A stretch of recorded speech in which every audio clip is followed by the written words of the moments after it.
Fala, gente, sejam bem-vindos aqui à nossa playlist de questões de vestibulares. Vou resolver uma questão com vocês aí, que é uma questão de probabilidade, né? Ela caiu aqui, na verdade, em um concurso, tá bom? Concurso da Sesgran Rio. Se você conhece a Sesgran Rio, deixa aí nos comentários. Sesgran Rio, opa. Tá. E isso daqui caiu em 2024, então caiu esse ano mesmo, né? Se você quer ser bancário aí, você pode fazer o concurso pela Sesgran Rio. Esse ano foi do Banco do Brasil, né? Então ela caiu aí no ano de 2024. Gente, eu peguei uma questão de concurso, porque quando a gente fala em questão de juros, simples, juros, aí faz a gente estudar melhor do que somente de concurso. Então, eu separei essa daqui, tá? Essa questão aqui de 2024, e a gente vai resolver ela agora. Beleza? Então, uma questão ali que eu coloquei para os meus alunos, né? Então, se você for meu aluno e estiver me escutando aí, eu coloquei para vocês na lista errada. Eu coloquei na lista de juros simples. E quando a gente vai resolver ela aqui, você vai perceber que ela é uma questão de juros composto. E quando é juros composto, gente, acontece que o tempo de investimento, o tempo de juros, tudo mais, ele vai ser um expoente. Então, ao invés dele ser igual ao juros simples, ó, juros simples, vou escrever bem rapidinho aqui, ó. J igual a C vezes I vezes T, né? Então, é o dinheiro que você investe, a taxa e o tempo. E é uma multiplicação direta entre esses valores. O tempo, nesse caso agora, que a gente vai calcular, ele vai ser um expoente, então ele vai estar elevado ao valor. Tudo bem? Então vamos dar uma olhadinha aqui nessa questão, aonde é uma mulher que comprou um telefone. Isso vale para televisão, para notebook. Isso é um sistema de parcelamento, tá bom? Então essa daqui eu acho que foi uma das questões mais complicadas a respeito de porcentagem que caiu nesse concurso. Vamos dar uma olhadinha. Então, ó, Madalena comprou um telefone celular que deve ser pago em três prestações mensais e postercipadas, pagas depois, né? Não no dia que você comprou, de R$ 800. Sendo a primeira prestação, sendo a primeira prestação paga um mês após a compra. Então, esse um mês já dá uns juros, entendeu? Se a taxa de juros é de 10% ao mês, o valor presente no telefone é igual a quanto? Qual que é o problema disso, gente? É que ele tá me dando um valor que já é o valor total do negócio. Olha os resultados que tem ali nas alternativas, ó. Se eu fizer 800 vezes 3, que é as parcelas, isso vai me dar 2.400, né? O que que é isso? É o valor que você vai pagar, que a Madalena vai pagar.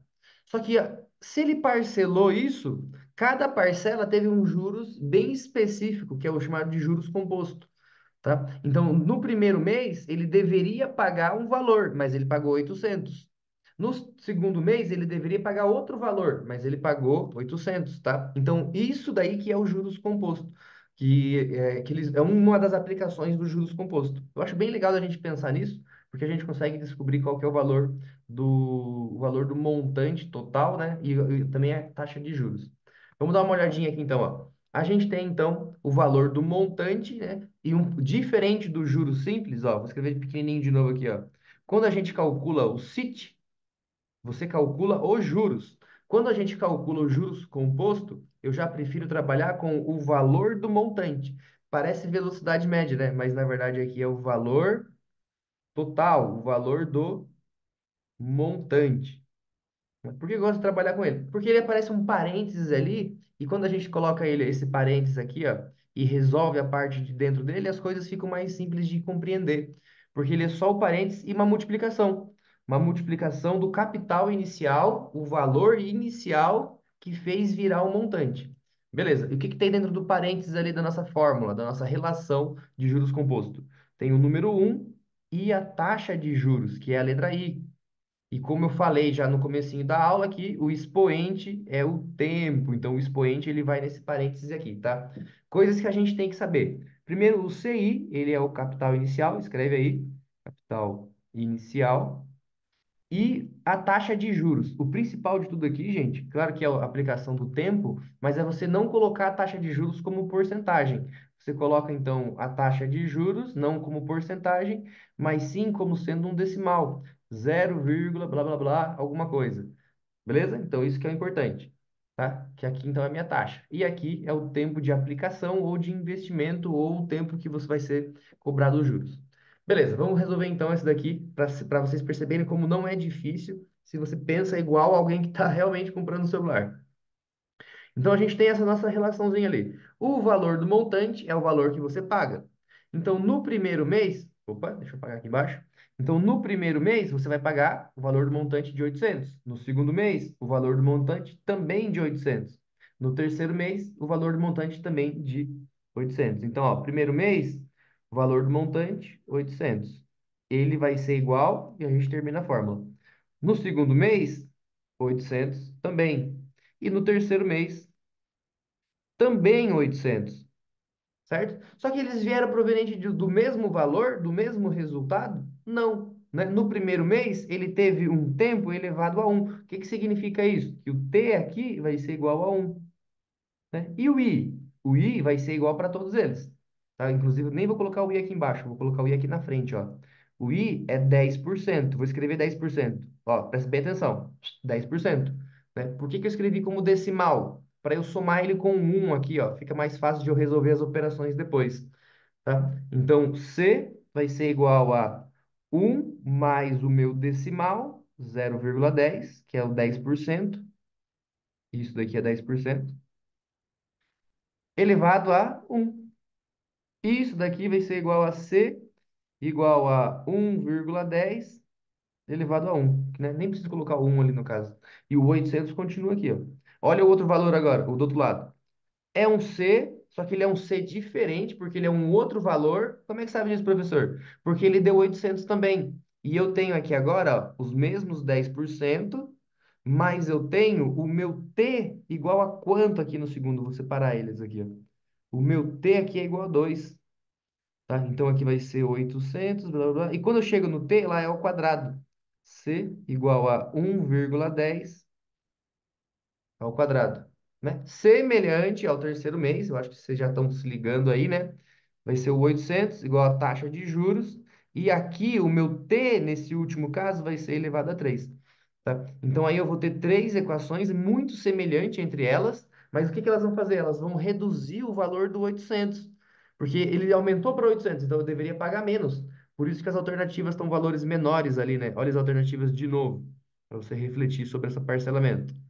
E se você já passou por uma situação como essa, você sabe do que eu estou falando, né? Então existe ali uma relação. Então nesse primeiro aqui, ó, vamos por diferenciar ele. C1, C1, C1. Tá multiplicando, passa dividindo. Então é 800 dividido por 1,10, igual ao meu C1. Então quando eu resolvo essa divisão, eu descubro o valor do C1, né? Semelhante ao lado de cá, tá multiplicando, passa dividindo. Só que aqui eu vou resolver ele, gente. Aqui, ó. Eu vou elevar ele ao quadrado, tá? Ele é a mesma coisa que eu elevar 110 ao quadrado e depois retornar as vírgulas. Então ele vai dar aqui no caso, cem- opa, ele vai dar 121 e dois zeros, três zeros. Um, dois, três, aqui. Ele vai voltar e vai dar 121. Então beleza, aqui dá 121. 1,21, perdão.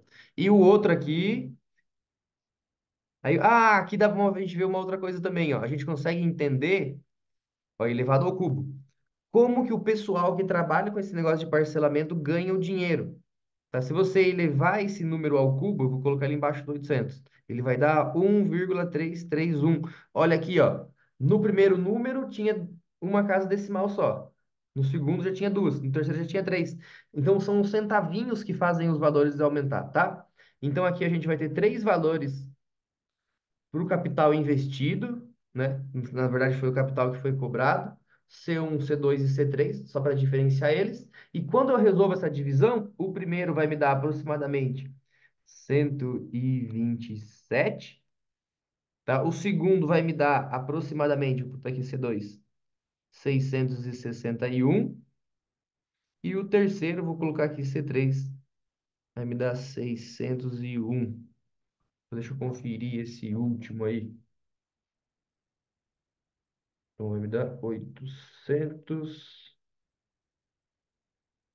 dividido por isso, 601, ok? E aí, então, quando eu realizo a soma deles, você vai perceber que o valor vai ser... Qual que eu mudei aí? Aqui. Que o valor vai dar Opa, 190 não. Vai dar 1.900, né? E como a gente está lidando com dinheiro, então esse capital investido é o capital inicial. Ele vai ser 1.990 reais, tá? Vocês percebem que eu fiz alguns valores ali que eu dei uma simplificada, eu baixei, eu troquei. Por que que eu fiz isso desse jeito? Porque quando a gente calcula valor, e geralmente é de juros, e eles estão com valores distantes aqui, ó, basta fazer um valor meio próximo que eu chego no resultado, né? Então, os centavos, bem provável que vai me dizer ali qual era o resultado bem mais certo, né? Que é a letra C, ó. Olha só quanto é que chegou bem perto, ó. 9984,990. Na verdade, na minha divisão na calculadora deu 989, né? Então, eu acabei até aumentando um pouquinho mais, tá? Então, significa que quando for porcentagem, a gente consegue fazer uma aproximação bem boa. Tudo bem, gente? É assim, ó, é uma questão que ela deveria estar na minha lista de juros simples, coloquei ela na lista errada, mas a gente aprendeu aí um conceito que é muito trabalhado, que é o valor do montante de juros composto. E olha como é minucioso isso daqui, né? Se fosse uma questão de vestibular mais simples, às vezes ele cobraria apenas, o valor no terceiro mês, o valor no segundo mês, né? Mas como esse caso aqui era uma questão já para o banco mesmo, então ele pegou bem pesado e eu percebi aí que foi puxado mesmo. Gostaram? Curtiram? Espero que vocês tenham gostado da aula. Qualquer coisa, deixa eu responder vocês, ou eu faço uma aula somente para responder vocês desse comentário. Fechou, gente? Um grande abraço. Até a próxima. Tchau, tchau.